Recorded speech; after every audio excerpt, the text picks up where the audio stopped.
NIFT Bareilly में क्यों नहीं, निफ्ट फर्रुखाबाद में क्यों नहीं? और अगर आप अपने यहां निफ्ट एक इंस्टीट्यूशन बना रहे हैं तो हमें कोई शिकायत नहीं है। कम से कम लखनऊ के अलावा और जो जिले हैं उनमें निफ्ट क्यों नहीं भेज रहे हैं? आप पे तो 5 जाने कितना बजट है पैसे का।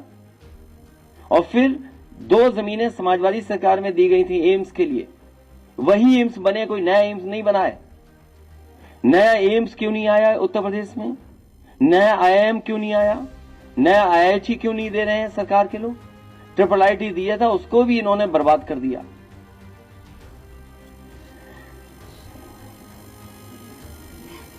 और जितने भी हमारे और संस्थान हैं, सरकार बेच करके आईटीआई और पॉलिटेक्निक को भी बेचना चाहती है।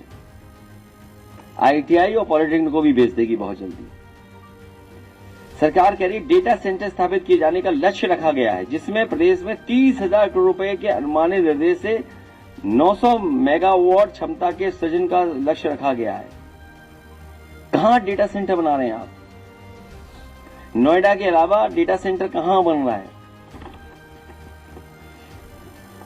जो हमारी सबसे बेसिक शिक्षा है, प्राथमिक शिक्षा, सरकार कह रही है कि छात्र छात्राओं के लिए यूनिफॉर्म, स्वेटर, स्कूल बैग, जूता मोजा एवं स्टेशनरी के लिए हम 1200 रुपए दे रहे हैं।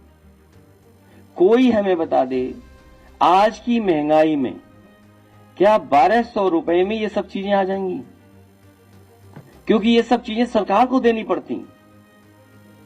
सरकार को बहाना मिल गया कोरोना के समय से, और सरकार ने लगातार महंगाई बढ़ाई है, तो सरकार को बजट ज्यादा देना पड़ जाए जूते, मोजे, स्वेटर, कपड़े और ड्रेस के लिए, इसलिए सरकार केवल 1200 रुपए देकर के संतुष्ट कर रही जनता को।